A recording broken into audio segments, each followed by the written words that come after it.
Alors, bonsoir et bienvenue à cette rencontre de la MRC Domaine du Roi, septembre 2025. On approche des élections tranquillement. Il reste 2 séances, incluant celle-ci. Donc, on va tout de suite y aller de notre ordre du jour. Vous avez reçu l'ordre du jour qui est pour ce soir. On a 2 points à ajouter à l'ordre du jour. Je vous proposerai d'ajouter le 6.3.2. Le report de la démarche pour les aires protégées. Le 9.3, le dépôt du plan d'intervention sur le réseau routier local. Et j'aurais besoin d'une proposition pour l'autre jour. M. Bergeron, appuyé de M. Langevin. Merci. Vous a été transmis le procès-verbal de la rencontre du 8 juillet 2025. Vous l'avez reçu, vous en avez pris connaissance. Est-ce qu'il était conforme à nos discussions? Si oui, j'aurais besoin d'une proposition. M. Boivin, appuyé de Mme Hudon. Merci. On dépose également en 4 la correspondance reçue et envoyée, si je ne me trompe pas, au niveau de la MRC Domaine du Roi. Seulement reçu. Et on s'en va à l'administration générale en 5.1, l'acceptation des comptes et engagements. M. Gagnon.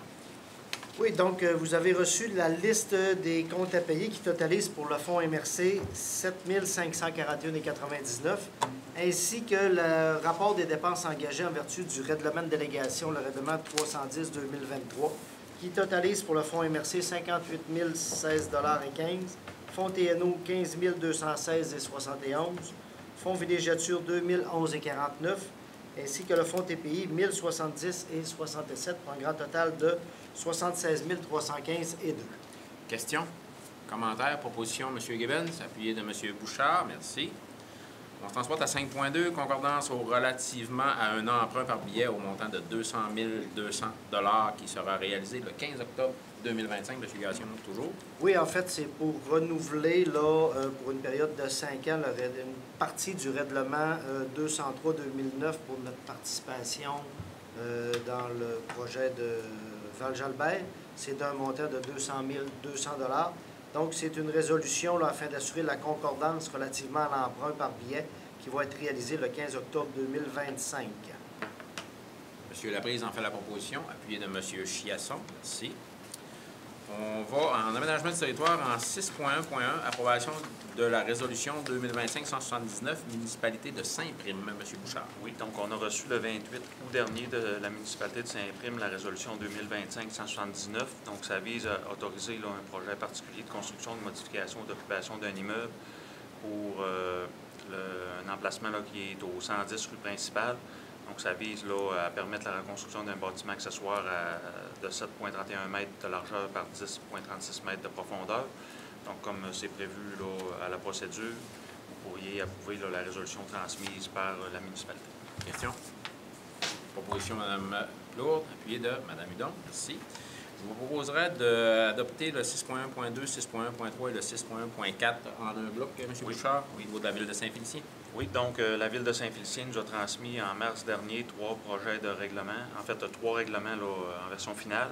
Dans le cas du règlement 25-150, ça vise à autoriser les chalets agroforestiers dans les zones 56 et 57 AF, donc c'est des zones agroforestières. 25-151, on vient modifier encore une fois le zonage pour augmenter le nombre de logements autorisés dans les résidences multifamiliales dans la zone 169R. On est dans le secteur de la rue Philomène-Savard et du boulevard du Jardin. Puis le dernier règlement, le 25-155, on modifie le règlement de zonage pour créer une nouvelle zone résidentielle à même 3 autres zones résidentielles dans le quartier des Pionnières. Donc pour les 3 règlements, après analyse, c'est conforme et vous pourriez les approuver. Question? Proposition, M. Gibbons, appuyé de M. Privé, merci. 6.1.5, approbation de la résolution 2025-02, municipalité de Lac-Bouchette maintenant. Oui, donc le 15 juillet, la municipalité de Lac-Bouchette nous a transmis une résolution pour également autoriser un projet particulier de construction et de modification d'un immeuble. C'est situé au 226 de la rue principale. Ça vise à permettre l'usage principal de type commerce de voisinage, donc un café-terrasse aussi, sur une propriété là, qui a déjà un usage principal de type résidence bifamiliale. Après analyse de la résolution, c'est conforme et vous pourriez également l'approuver. Question? Proposition, M. Villeneuve, appuyé de Mme Bérère, merci. On s'est rendu au point Véloroute des Bleuets. 6.2.1, autorisation du paiement de réfection d'une traverse de voie ferrée du Canadien national à Desbiens. Monsieur Bouchard. Oui, donc le Canadien national a procédé dans les derniers mois à la réfection d'une traverse de voie ferrée là, qui est utilisée par la Véloroute des Bleuets du côté de la municipalité de Desbiens. Donc, le CN réclame à la municipalité des frais pour la réalisation de ces travaux qui s'élèvent à 10 776,93 taxes incluses. Étant donné là, que c'est des travaux quand même importants, qui sont plus du niveau là, de la réfection et non de l'entretien régulier là, qui est à la charge de la municipalité, ce soir, vous pourriez autoriser là, à même les fonds de la Véloroute que la MRC mandataire assume le coût de la facture, conditionnellement là, à une recommandation favorable là, qui sera prise lors du prochain comité intermunicipal de coordination de la Véloroute qui va avoir lieu à la fin du mois. Proposition, M. Langevin, appuyé de M. Chiasson. Merci. 6.2.2, mandat de contrôle de la qualité, tronçon 16A, Péribonga. M. Leclerc? Oui, c'est dans le cadre du plan de gestion des infrastructures cyclables où on a un tronçon qu'on refait à Péribonka au sud de la rivière Moreau. On a donné le mandat pour la construction par la résolution 2025-175. Maintenant, c'est un mandat pour le contrôle qualité des matériaux et de la compaction. Donc, on a reçu une offre de service du groupe Englobe qui s'élève au montant de 10 425 plus les taxes applicables. Donc, on vous recommande d'accepter cette offre. Proposition. Mme Plourde, appuyée de Mme Bérère. Merci. En 6.2.3, un mandat de suivi des travaux maintenant pour ce même tronçon. M. Leclerc, toujours. Oui, même tronçon, c'est toujours dans le même cadre. La surveillance, dans ce cadre-là, a été donnée à la firme MSH. Par contre, c'est la firme Mageco qui avait fait la conception des places de vie. Donc, on a besoin d'un suivi de la firme de Mageco pour les modifications de la conception advenant le cas. Donc, c'est un montant qui sera payé aux honoraires effectués pour un montant au maximum de 2 500 $ plus les taxes applicables. Et ça ne déroge pas là, aux droits de contrôle. Non. Parfait. Proposition. Mme Hudon, Mme Laroche. 6.3.1, modification mandat de service professionnel en foresterie, année 2025. M. Bouchard. Oui, alors, en début d'année, vous aviez octroyé à l'Agence de gestion intégrée des ressources le mandat là, de nous soutenir au niveau professionnel en foresterie pour toutes les opérations au niveau des terres publiques intramunicipales. Donc, c'était un mandat là, sous forme de banque d'heures qui était estimé à 210 heures pour un montant de 21 210 $ plus les taxes. Donc, en cours d'année, si vous vous rappelez, on a eu le départ de notre technicien forestier qui a été remplacé il y a quelques semaines. Là, donc, notre nouveau technicien est entré en poste à la fin du mois d'août. Mais dans l'intervalle, on a eu besoin là, de plus de services de l'AGIR pour nous soutenir là, dans nos opérations quotidiennes et les travaux qu'on avait mis en place sur les TPI. Donc, considérant qu'on est sur le point d'atteindre le maximum qui était prévu au contrat, on vous recommande ce soir d'autoriser un budget supplémentaire de 15 000 $ dans le cadre de ce contrat de soutien professionnel en foresterie-là avec l'AGIR. Questions, commentaires? D'abord, proposition, M. Laprise, appuyé de M. Bergeron. Merci. En 6.3.2, le rapport de la démarche sur les aires protégées maritimes. Oui, alors, il y a quelques mois, là, le ministère de l'Environnement a lancé un appel de projet auprès des organismes du Québec pour déposer des projets, des propositions de nouvelles aires protégées pour atteindre les seuils qui étaient fixés dans ces orientations. Donc, il y a différents organismes qui ont déposé des projets dans les derniers mois. Puis le ministère de l'Environnement a confié au Conseil régional de l'environnement et du développement durable du Saguenay-Lac-Saint-Jean le mandat de coordonner la concertation au niveau régional. On les a rencontrés il y a quelques semaines pour qu'ils nous expliquent un peu la démarche.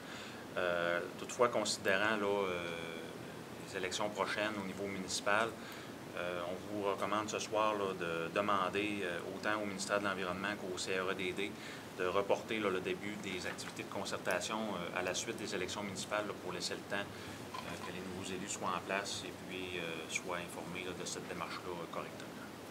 Questions, commentaires? Ça va? Oui. De ce point considéré c'est mon employeur. Parfait, M. Chiasson, c'est noté. Proposition? M. Laprise, M. Privé, merci. On serait rendu développement territorial et socio-économique, le 7.1, entente avec Service Québec, la table de concertation, domaine du roi. Madame Doucet. Oui, donc il y a 2 ans, on a mis en place la MRC en collaboration avec la SADC et Service Québec. On a mis en place un comité employabilité. Donc, ce comité-là sert à faire des activités au niveau de la main-d'œuvre, principalement, je vous dirais, au niveau du Salon de l'emploi et aussi au grand rendez-vous du bonheur au travail. Donc, on souhaite renouveler cette entente-là avec nos deux partenaires pour un montant de 16 090 qui est demandé au niveau de la MRC, qui proviendrait du FAR, qui est le Fonds d'appui et rayonnement des régions. Proposition. Mme Laroche, Mme Bérère, parfait. 7.2, accompagnement professionnel en ressources humaines offert aux entreprises du territoire maintenant. Également, il y a 2 ans, on a mis en place un service aux entreprises qui est un service de coaching pour les aider au niveau de la main-d'œuvre, de l'employabilité, de l'acquisition, de la fidélisation et de l'évaluation de la main-d'œuvre. Donc, c'est une entente qu'on pourrait signer encore une fois avec Service Québec qui est estimée à environ 8 750 $ de la part de la MRC. Proposition, M. Chiasson, appuyé de M. Boivin. Merci. 7.3, appui au renouvellement de l'entente sectorielle de développement agroalimentaire du Saguenay-Lac-Saint-Jean, 26 à 29. Oui, donc, en 2023, on avait mis en place une entente régionale au niveau sectoriel de développement du secteur agroalimentaire. Et là, on est rendu au renouvellement de cette entente-là. Donc, il y a un montant de 18 500 qui est demandé sur 300, soit de 2026 à 2029 par la MRC du domaine du roi également. Proposition, Mme Hudon, appuyé de M. Villeneuve. Merci. 7.4, Fonds de développement domaine du roi, adoption de projet. Mme Brassard. Oui, le comité d'évaluation des dossiers du Fonds de développement domaine du roi a reçu et évalué 4 dossiers pour recommandation au conseil de MRC. La planification stratégique de la troupe de théâtre Micmac dans le volet local de Roberval, il vous recommande une somme de 4 245 $. Le projet Espace famille du Centre de conservation de la biodiversité boréale, le comité vous recommande une somme de 100 000 $ pour l'année 2025 dans le volet territorial. Le projet Passerelle universelle du Centre de conservation de la biodiversité boréale, le comité vous recommande une somme de 100 000 $ pour l'année 2026 dans le volet territorial. Le projet Renard arctique du Centre de conservation de la biodiversité boréale, le comité vous recommande 100 000 $ dans le volet territorial pour l'année 2027. Proposition, M. Bergeron, appuyé de Mme Hudon. Parfait, merci. En 7.5, contribution financière 25-27, espace régional d'accélération et de croissance du Saguenay-Lac-Saint-Jean, l'ERAC, Mme Doucet. Donc, effectivement, ça aussi pour le renouvellement de l'entente qu'on a avec l'ERAC pour 2025 à 2027, on nous demande une somme de 12 000 $ sur 2 ans pour permettre la continuité là, du projet Innovation 02. D'ailleurs, c'est la CRP, l'Union des préfets maintenant, là, qui porte cette initiative-là. M. Labrise, appuyé de M. Privé, merci. En 7.6, l'avenant à l'entente de partenariat territorial Conseil des arts et lettres du Québec, Mme Brassard. En juin 2024, la MRC Domaine du Roi ainsi que toutes les autres MRC du territoire de la ville de Saguenay ont signé une entente avec le Conseil des arts et des lettres du Québec visant à stimuler la création artistique et littéraire sur le territoire du Saguenay-Lac-Saint-Jean. Le présent avenant confirme l'ajout d'une somme additionnelle de 200 000 $ provenant de la ville de Saguenay et du CALC pour les exercices 2025-26 et 26-27. Celui-ci n'a pas d'impact direct sur la MRC, mais on doit quand même autoriser la signature pour cet avenant. Proposition. Mme Hudon, appuyé de Mme Plot, merci. 7.7, signature pour dépôt de projet, programme d'aide financière pour l'implantation d'un projet pilote en transport collectif dans le volet 2. Oui. Mme Brassard? Oui. La présente demande consiste à réaliser un projet pilote de transport collectif pour répondre aux besoins d'accès aux épiceries, notamment dans les municipalités rurales situées dans des aires alimentaires. La MRC solliciterait le programme d'aide financière pour l'implantation d'un projet pilote en transport collectif, volet 2 du ministère des Transports et de la Mobilité durable. Pour un montant de 100 000 $, la contribution du promoteur proviendrait des sommes de l'organisme mandataire qui est Accès Transport. Le Conseil de la MRC pourra autoriser le dépôt de cette demande d'aide financière. Proposition. M. Boivin, Mme Hudon, merci. 7.8, signature pour un dépôt de projet, programme d'aide financière, toujours pour la mise en place d'initiatives visant à familiarisation des aînés avec le transport collectif en région dans le volet 3. Oui, la présente demande sollicite un montant de 50 000 $ en subvention dans le volet 3 du programme d'aide financière pour la mise en place d'initiatives visant la familiarisation des aînés avec le transport collectif en région. Accès Transport pourrait être mandataire et la contribution du promoteur serait mise par Accès Transport. Le Conseil pourrait autoriser le dépôt d'une demande au ministère du Transport et de la Mobilité durable pour un montant de 50 000 $. Proposition. M. Laprise, appuyé de M. Villeneuve, merci. 7.9, entente sectorielle de développement en lien avec la mise en œuvre du chantier régional sur la main-d'œuvre municipale au Saguenay-Lac-Saint-Jean. M. Gagnon. Oui, donc il y a eu un chantier régional sur la main-d'œuvre au Saguenay-Lac-Saint-Jean qui a été constitué à l'automne 2023. Son objectif était de documenter les problématiques et les enjeux de main-d'œuvre en milieu municipal et qui ont un impact sur l'ensemble de nos organisations. Il y a eu un comité de travail qui a été formé. Il y avait constitué d'élus, de gestionnaires municipaux et de ressources professionnelles de différents ministères.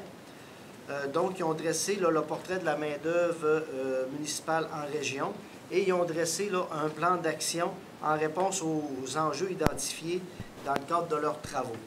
Il y a eu un rapport final qui a été déposé. Ce rapport final-là démontrait 7 enjeux au niveau régional, au niveau de la problématique de la main-d'œuvre municipale. Et le plan d'action prévoyait 9 actions à niveau national, 30 actions régionales et 8 autres actions à considérer. Afin de mettre en place le plan d'action, la MRC est sollicitée pour donner une orientation afin de se positionner sur la mise en place de ce plan d'action-là via une entente sectorielle de développement qui serait portée par la MRC Maria-Chapdelaine et qui prévoirait là, des sommes afin de mettre en place le plan d'action, notamment l'embauche d'un coordonnateur régional. Ce projet-là serait financé, il y aurait une demande adressée là, au volet 1 du Fonds Région Ruralité régionale, soit le soutien au rayonnement des régions. Et notre contribution, qui pourrait varier entre une somme de 6 600 $ jusqu'à 24 780 $, serait assumée via notre Fonds Région Ruralité volet 2. Donc, si le Conseil est favorable, vous pourriez signifier votre accord là, et votre intérêt à faire partie à cette entente-là et que vous confirmez notre participation pour un montant maximum pouvant aller jusqu'à 24 000 $, mais dont le plan d'action sera déterminé par le comité qui sera mis en place. Questions, commentaires, propositions, M. Privé, pied de Mme Claude, merci. On serait à 9.1, modification au réseau prioritaire, plan d'intervention d'infrastructures routières locales. M. Leclerc, oui? Oui, c'est dans le cadre du PIR, là, la MRC avait adopté les routes prioritaires du réseau routier. Par contre, dans le travail qu'on a fait, on a observé des petites modifications par rapport à ce qui avait été adopté, soit un tronçon de 2,4 km supplémentaire sur le rang Saint-Joseph à la Dorée et une largeur de 4 voies sur 2,1 km du boulevard Sacré-Cœur à Saint-Félicien. Donc, pour que le PIR soit déposé officiellement, on doit présenter cette modification-là au réseau prioritaire des routes. Proposition? M. Labrique, pied de M. Chiasson, merci. 9.2, participation financière au transport collectif. Oui, c'est afin de confirmer, tel que prévu au budget 2025 de la MRC, notre participation financière annuelle au transport collectif. Pour 2025, on prévoyait utiliser une somme de 115 000 $ pris à même là, les sommes du Fonds des redevances hydroélectriques de la MRC. Proposition, Mme Hudon, pied de M. Bouchard, merci. 9.3, l'adoption enfin de notre plan d'intervention. M. Leclerc. Oui, donc on a déposé au ministère des Transports et de la Mobilité durable notre plan d'intervention en version provisoire. On a reçu des commentaires favorables de leur part, donc on a la recommandation d'approuver le rapport. De mon côté, on a aussi pris connaissance, ça a été travaillé avec la direction générale de chacune des municipalités, donc le tout convient, je pense, à porter un portrait réaliste de la situation des routes locales 1 et 2 de la MRC. Donc, suite à notre analyse et celle du ministère, on vous recommande d'accepter le plan d'intervention. M. Guibon, vous en faites la proposition? Oui. Appuyé de M. Bouchard? Oui. Des gens hâte. Merci, M. Leclerc. Fonctionnement interne et logistique en 10.1, une demande carte de crédit pour l'approvisionnement. M. Gagnon? Oui, en fait, c'est pour autoriser là, administrativement à demander à la Fédération des Caisses Desjardins de procéder à l'émission d'une carte de crédit approvisionnement et d'autoriser les représentants de la MRC, soit Mme Valérie Bellé, directrice des finances, et moi-même, là, pour faire cette demande-là. C'est vraiment pour améliorer l'efficacité au niveau de certains achats. Parfait. Proposition M. Bergeron, appuyé de Mme Laroche. Merci. 10.2, autorisation de signature calendrier de conservation des documents. 10.2. Oui, c'est vous. Dans le cadre de la refonte des outils de gestion documentaire en collaboration avec le Centre d'archives Domaine du Roi, il faudrait autoriser, m'autoriser moi-même là, à signer le nouveau calendrier de conservation et toute modification relative à l'addition de nouveaux documents ou relative aux documents destinés à être conservés de manière permanente et également là, à soumettre ce calendrier et ses modifications à l'approbation de la Bibliothèque et Archives nationales du Québec. Proposition? M. Brivet, M. Labrise. Merci. Ah, excusez. Je faisais les deux, voilà. Hein? Je vous réserve pour la fin. 10.3, confirmation d'embauche pour un technicien forestier qu'on a discuté d'ailleurs tantôt. M. Oui, Bouchard. bien, c'est effectivement, là, comme je l'ai mentionné tout à l'heure, suite au départ de notre technicien forestier en mars dernier, on a procédé au processus de recrutement là, d'un nouvel employé qui s'est terminé en juin. Donc, ce soir-là, on vous recommande de confirmer l'embauche de M. Francis Bernard comme nouveau technicien forestier à la MRC selon les modalités de l'entente qui a été conclue. Proposition? Mme Bérère? Mme Plourde, merci. 10.4, changement de classification de poste maintenant. M. Gagnon. Oui, donc le poste de conseiller en communication là, a connu vraiment une évolution là, dans ses responsabilités et ses tâches là, depuis sa mise en place. Donc, suite à une mise à jour de la description de poste, il a été recommandé un reclassement de la classe 5 à la classe 6 selon notre grille salariale, chose qui a été recommandée par le Comité des ressources humaines. Donc, ce serait pour confirmer ce changement de classification-là rétroactivement au 1er janvier 2025. Proposition Mme Plourde, M. Chiasson, merci. 10.5, mandat de service d'architecture et aménagement des bureaux de Roberval. Oui, c'est dans le cadre du projet de réaménagement des bureaux. On a fait un appel d'offres sur invitation pour une firme d'architectes pour la production des plans de vie et la surveillance des travaux pour le réaménagement des locaux. On a reçu une seule offre de service qui a été analysée par un comité de sélection et qui se qualifie, qui est conforme. Donc, ce serait l'offre des architectes Gosselin et Fortin pour un montant de 45 530,10 $. Proposition. Mme Mudon, M. Boivin, merci. Maintenant, le service d'ingénierie. Toujours dans le même projet, on a fait encore un appel d'offres sur invitation. On a reçu pour celle-là 2 offres de services, les 2 étant conformes et se qualifiant. Le soumissionnaire le plus bas conforme étant la firme Gemel au montant de 91 048,70 $. Proposition, M. Bouchard, appuyé de M. Bergeron, merci. 10.7, adoption directive pour l'utilisation exclusive du français. Non, OK. Non? On n'a pas... Andréane ne veut pas le faire, on va le faire. OK. Donc, en vertu de l'article 29.15 de la Charte de la langue française, tout organisme d'administration auquel s'applique la politique linguistique de l'État, on doit donc adopter une directive précisant la nature des situations dans lesquelles on entend utiliser là, une langue autre que le français, dans les cas où ça serait autorisé. Donc, afin de se conformer, notre directive serait à l'effet qu'on utilise exclusivement le français dans nos communications. Donc, on souhaite là, adopter une telle résolution en ce sens. Proposition, Mme Laroche. Oui, monsieur. Monsieur Langevin, merci. 10.8, fin de contrat de location d'une fibre optique là, pour le groupe Mascatel Québec. Oui, on avait un contrat de location de fibre optique dans le secteur de la municipalité de Saint-André qui avait été conclu là, en 2012 avec Télécommunications Xitel, qui a par la suite été transféré à Groupe Mascatel en vertu d'une résolution de 2020. Et on a reçu, là, selon les termes de l'entente, là, un préavis de 90 jours afin de mettre fin à cette entente. L'objectif de l'entente, c'était pour qu'ils puissent desservir en Internet là, certains citoyens de la municipalité de Saint-André. Maintenant, là, avec le déploiement de la fibre, c'était plus nécessaire. Donc, le Conseil pourrait adopter une résolution afin d'accepter la terminaison de l'entente. Soit dit en passant, c'est une entente qui ne rapportait que 202 $ par année à la MRC. Donc, 201 et 68. il n'y a pas d'enjeu là, à ce niveau-là et le service est quand même rendu à la population. Oui, ça n'aura pas d'impact sur les citoyens actuellement. Effectivement. Proposition. M. Chiasson, Mme Hudon, merci. Territoire non organisé en 13.1, participation financière, projet de restauration de traverse de cours d'eau 2025. Les Amis de la Branche-Ouest, c'est Zec Lallièvre, M. Bouchard.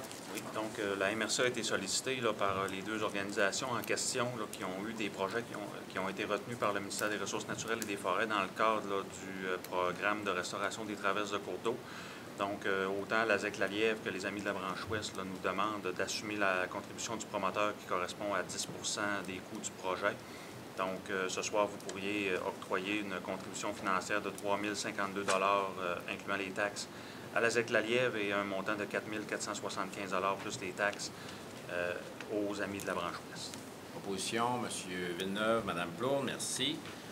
Et 13.2, contribution financière pour le projet de restauration des traverses de cours d'eau par le Club des Loups du Nord de la Dorée. Oui, donc en juillet dernier, là, le Conseil avait octroyé une contribution financière au Club Autoneige de Chibougamau pour un montant de 30 000 Ça visait, là, entre autres, à refaire plusieurs traverses de cours d'eau pour permettre là, la réouverture du sentier de motoneige 93 qui avait été fermé l'hiver dernier.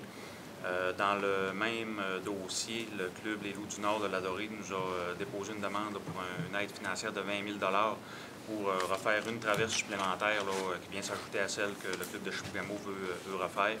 Donc, ce soir, vous pourriez également octroyer une aide financière maximale de 20 000 au Club Les Loups du Nord. Et c'est un montant là, qui serait financé à même le surplus de la végétation. Proposition. M. Brivé, appuyé de M. Laprise, merci. En 16, j'aurais une motion de félicitations là, pour les Piquet-Quagamilnouts Tequecan lors de leurs élections du mois d'août dernier. On sait qu'eux étaient en élection cette année, donc juste envoyer une motion de félicitations de la part des membres de la table de la MRC aux gens. Donc, proposition Mme Plourde, appuyée de M. Chiasson. J'aimerais aussi ajouter des remerciements à nos 4 conseillers qui nous quittent ce soir. Mme Laroche, M. Boivin, M.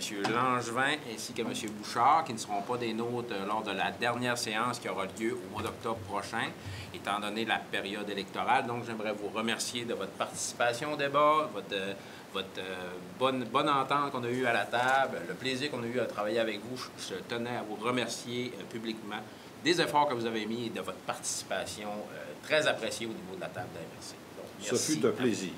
Merci à vous. Période de questions. Question? Mme Laroche? Pour une dernière fois? Pour une dernière fois, peut-être. Proposition de la levée de l'Assemblée. Bien, en ce moment où le flot d'émotions me monte, j'aimerais vous dire, chers collègues, on lève l'Assemblée. Merci et bonne fête de soirée. Théâtral,